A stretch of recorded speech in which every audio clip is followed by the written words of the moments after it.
A firearm rights group is preparing a legal challenge of the federal government's ban on military-style assault weapons. The Canadian Coalition for Firearms Rights hopes the sweeping new rules will be struck down as unlawful and beyond the scope of the federal cabinet.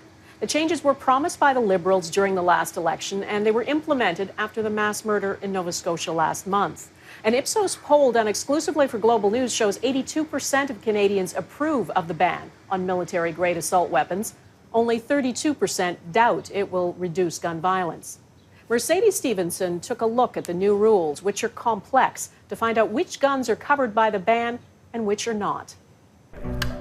The Prime Minister's announcement was a shot heard round the world. Effective immediately, it is no longer permitted to buy, sell, transport, import, or use military-grade assault weapons in this country. The move garnered international headlines and struck a chord with Canadians. But what does it actually mean?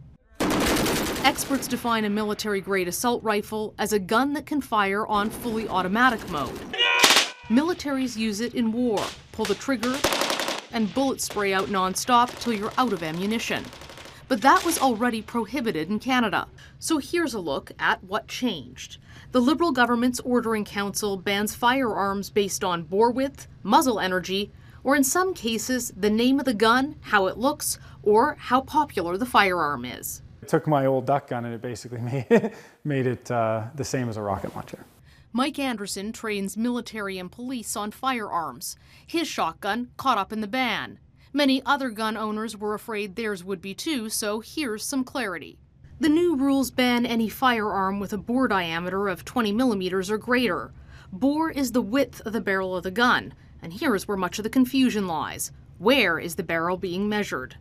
In some modern shotguns, there is a threaded barrel, which is wider than 20 millimeters to allow interchangeable parts, so hunters can change ammunition. Ducks take a different caliber of round than a moose does. The RCMP's firearms unit posted a disclaimer on their website, clarifying its own rules. You measure the bore midway down the barrel of the gun, not the wider tip. Public Safety Minister Bill Blair insists most shotguns will not be caught up in the 20 millimeter rule.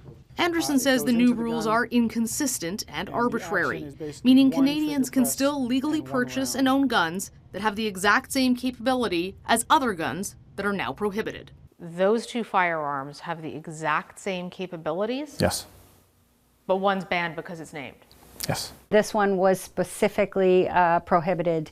Alison de Groot is the managing director of the Canadian Sporting Arms and Ammunition Association. She says since the government banned the original 1,500 firearms in early May, hundreds more have been added to the list, and it just keeps growing.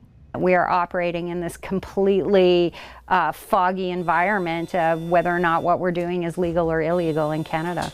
Gun control advocates welcome the federal government's move as a start, but want an immediate buyback program introduced to get firearms out of circulation. They also want tighter rules to make sure gun makers can't simply change the name of their product to get around the prohibition. Now we have to empty the pool and to be sure that the faucet is tightly shut. The Prime Minister said the ultimate goal of the ban is to make Canadians safer. But when it comes to gun crime, the majority of firearms deaths are caused by handguns. And so far, the government is leaving banning those up to cities. Mercedes Stephenson, Global News, Ottawa.